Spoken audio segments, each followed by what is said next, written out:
Here's why comparing yourself to anyone is a nonsense thing to do. Okay? Comparing yourself to anyone is an insult to Jesus Himself. Because He made you that way, He made you unique, ginawa ka niyang kakaiba. Kung ano yung mga ayaw mo sa sarili mo, meron siyang purpose sa mga yan. Okay? Napakahirap po nung mga nag-i-struggle regarding identity, regarding kumbaga ayaw nila yung sarili nila. Minsan tinapat nga ako ng isang kapwa believer natin. Ayaw daw niya yung mukha niya. Ganun sabi ko, bakit? In that way, the Lord Jesus made you.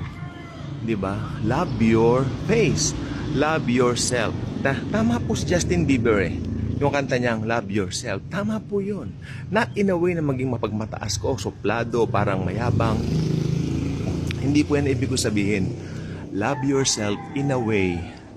Okay? In a way na kung paano ka i-create ni Lord. Hindi pwedeng hindi mo mahalin ang sarili mo. Love yourself. Tanggapin mo ang uniqueness mo. Tanggapin mo ang ginawa ni Jesus sa'yo.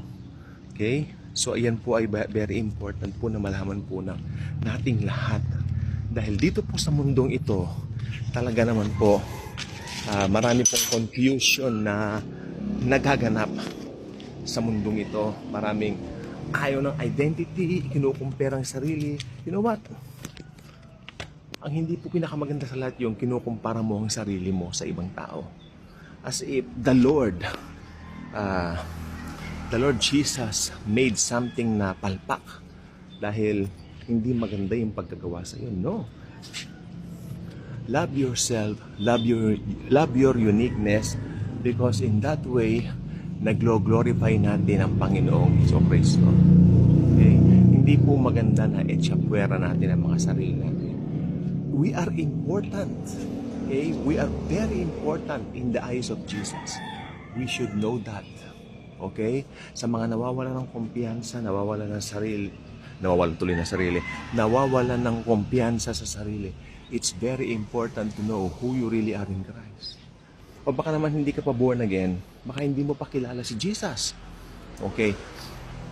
May sasabihin naman ng iba, kilala ko naman siya ever since dahil may religion ako. No? Not the Jesus of the religion. I'm not talking about any Jesus from the religion. I'm talking about Jesus from the Bible, the Holy Bible. The true Jesus. Okay? Si Jesus na namatay sa cross, binayaran ng kasalanan mo. You really have to believe na yung sacrifice niya sa cross, once and for all, enough na po yun, or more than enough pa para bayaran lahat ng kasalanan mo. Pag maniniwala ka na namatay siya sa cross para sa'yo, at pinanampalatayanan mo na siya lang ang daan patungong langit, maliligtas ka. Therefore, you will have eternal life. That's eternal life, Zoe kind of life.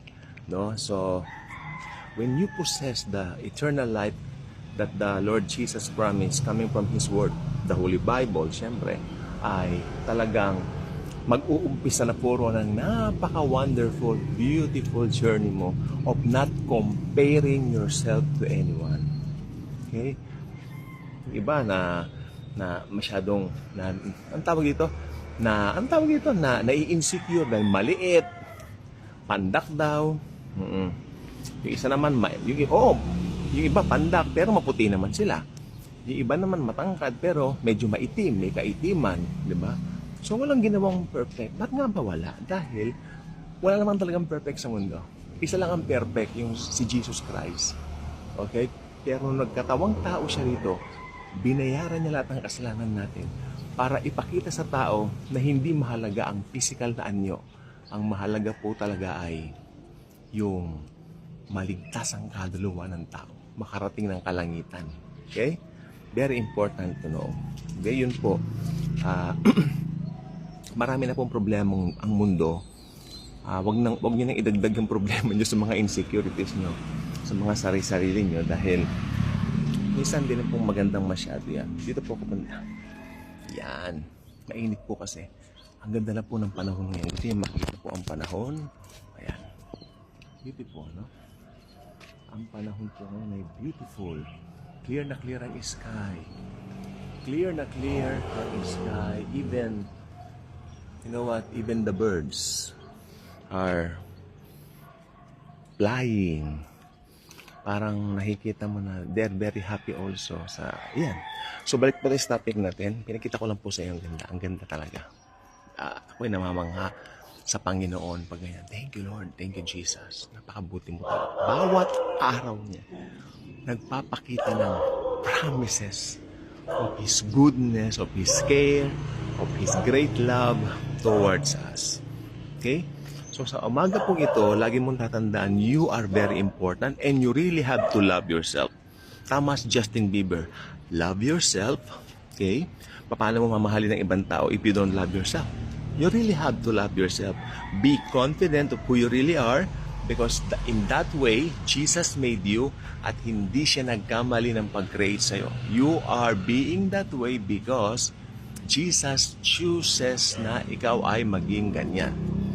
Okay? Do not compare yourself to anyone. Okay? Dahil ikaw ay higit pa kaysa sa mga celebrities, sa mga malalaking tao. Oo nga, malalaking tao sila pero wala sila kay Jesus. Mas higit ka pa sa kanila. Okay? We are more important. We are VIPs of heaven. Okay? Because of Jesus Christ. We are very important in the eyes of the Lord. That's something that we really need to put always in our minds na hindi tayo dapat ma-insecure. Insecurities comes from the devil. Sapagkat ang insecurities po, ito po ay resulta ng hindi mo pagtanggap doon sa mga binigay ng Diyos sa iyo. Mga nagpaparitoke, mga ilong nila, mas pangit na nagparitoke. Di ba?